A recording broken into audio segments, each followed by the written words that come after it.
Getting married in your 20s, you're in your 20s, live your life, date for fun, go out with many guys as possible, milk them dry. Every man cheats. If you still think this way in your 20s, then you're not ready for marriage.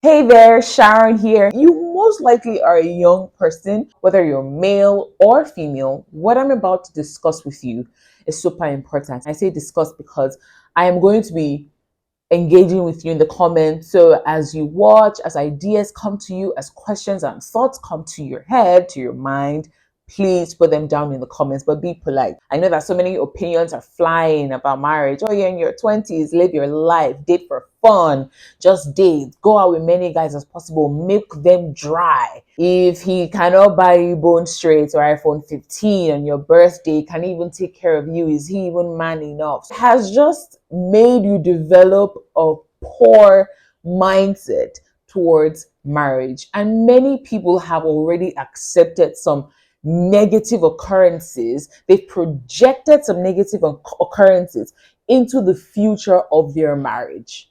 And if you still think this way in your 20s, then you're not ready for marriage. Keep an open mind and let us rapport, let's relate, let's talk in the comments. First thing I need you to let go of is the notion that every man cheats. Ladies, I'm talking to you. Not every man cheats. There are good men out there. What you believe will be what you get. It's the law of attraction. What you're dominantly thinking about, your dominant thoughts will become your reality, and that is a fact. If you think that all men cheat, you will not attract a loyal partner. A cheat, an unfaithful man, an unfaithful woman. And this goes both ways. All men do not cheat. All ladies do not cheat. If you keep saying, yes, if you keep saying men are scum, that includes your father. That includes your brother. That includes your uncle. That includes your pastor. So are you trying to say that all men are scum? Look around you. All men are not scum. Okay, so ditch that idea. Not all men are scum. I've heard a person say, all men cheat. I can manage a man who cheats, but I can't manage a man who beats me. Make it make sense. You're choosing to accept a character, an attitude that should not ordinarily be accepted.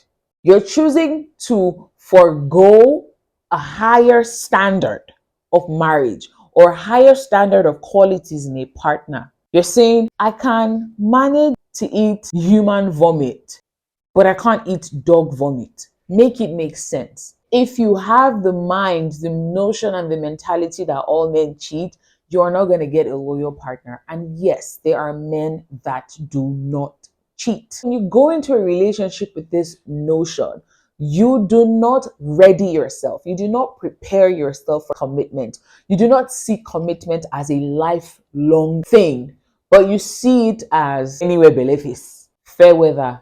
If I feel like it, I'll be committed. If I feel like it, I'm going to cheat. The second thing that you need to let go of is the idea that you must date for fun. Nope. Fortunately, I knew what I want, a partner who was completely supportive, a partner who was gentle, kind, meek, honest, and who would be my friend. I deeply wanted to be friends with my partner. I didn't just want him to be a husband. I wanted him to be a friend. I personally do not advise dating for fun, but dating with a purpose. I'm not saying to marry the first man you meet, not at all. You should date, you should go out with the person, spend time with the person enough to vet the person and ascertain their character, although them know they know person finish. But you need to do your due diligence, okay? Most young persons take it that, oh, if there is not a ring on my finger, he's not my husband. We're not that serious. We're not a thing. We're just dating and having fun. And that leads you to have multiple dating partners. Please be committed to one person. Do not say he's not my fiance yet. We're not serious. I haven't met his parents. Nope. You're already setting yourself up for disaster because you know what you're doing? You're being disloyal. That's the truth. You're being disloyal. And this is typically common amongst ladies. Today, you hear that they're receiving a phone call from John from 6 a.m. till about 10 at night. The next day, Shadrach is dropping off a gift at your doorstep. 2 days after, Lemuel is telling you to put on a pretty dress so you can both go to a fancy restaurant to have dinner. Sis, pick a side. Is it John? Is it Lemuel? Or is it Shadrach? Date with a purpose. You dating to just catch cruise, to milk this guy dry, to see where it goes. Nope. Do not date to see where it goes, to see where it leads, to see where the relationship takes you. Don't go with the flow. It's not vibes. It's something that is meant to be purposeful. If you're enjoying this video, please let me know. And if I'm speaking your mind, also let me know as well. Let's have a little banter in the comment section. And if you do not agree with me, that's perfectly okay. You're also not ready for marriage if you think that sexual compatibility is a thing. Make it make sense. I once met a guy who took interest in me, and one of the things he said or he brought up while we were discussing was sexual compatibility. In my entire life, that was the first time I was hearing that such a word or such a concept even exists. What is sexual compatibility? No, like really, what is it? What is sexual compatibility? What I can do doggy style, do missionary, or brother. Over here, we abide by the rules, the biblical rules. If God says not to do it, we don't do it. Okay? Okay. Not let anybody trick you to believing that sexual compatibility is an important deciding factor. There are many, many couples who got married without testing their sexual compatibility, and they're doing great. Even the ones that weren't on the same page sexually, they grew, they evolved, they learned, and they eventually found out what works for them. That concept of sexual compatibility is a trick, is a facade to lure people to be sexually promiscuous. Yes, to not have a hold over their sexual urges and sexual desires. These made up concepts that the internet, that people are shoving down our throats, should not be found amongst us. It should not even register in your brain as one of the boxes the boy or the girl must tick for you to date them. Sexual compatibility, in my opinion, is not a deciding factor when it comes to marriage. Sex is just sex, basically. I don't think sex is for any other thing but reproducing children. And there are many ways for you to go about it when you're ready for marriage. So do not let anybody trick you to believing that sexual compatibility is a deciding factor for a relationship, okay? If you still believe that virginity is the key to good marriage, you're living under a rock. What did I say? You're living under a rock. Virginity is not the key to a successful marriage. You can get married a virgin and your home is in shambles. You can marry a virgin and your husband doesn't treat you right. People say that virginity is a gift you give to your husband. I don't believe that. I've grown to understand, completely understand that the gift of virginity, the gift of purity is for yourself. And let us not confuse virginity for purity. Purity is totally different. Virginity is another different concept. So basically, you already know what virginity is. Like, you've never been touched, you have never met a man. But purity has to do with the cleanliness, the pure state, the holy state of the mind or the body or whatever aspect you are relating it to. So you can be a virgin, but you're not pure. An example, you're a virgin, never had sex, but you're addicted to pornography. You're a virgin, never had sex, but you masturbate. You're a virgin, you never had sex, but you're struggling with lust. So, lust. Virginity is the gift you give to yourself. It's your consecration to God, it's your consecration to your Maker, it's your sacrifice to your Maker. It's you saying, God, I'm going to keep myself holy and consecrated unto you until it is time.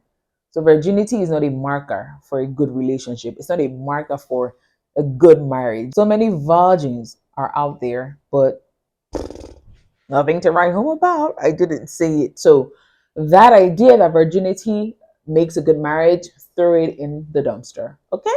Okay. Also, if you are not ready to make sacrifices and let go of your selfish desires, you are not ready for marriage in your 20s. You need to make sacrifices. The truth is that when you are married, you will find out some characters and some behaviors that your spouse has that just doesn't sit right with you. There are times where you will have to let go of your selfish interests and put the needs of your kids, put the needs of your family in law, your brother, your sister, and like your parents in law before your own needs. You need to make sacrifices, and that is just the truth. So, if now, as a single person, you cannot make sacrifices for your friends, you can't make sacrifices for your brother, for your sister, for your parents, you may not be ready for marriage. You may not be ready for marriage. Nope. And I'm just going to leave it there. So, food for thought. Okay. And lastly, this liberal mindset.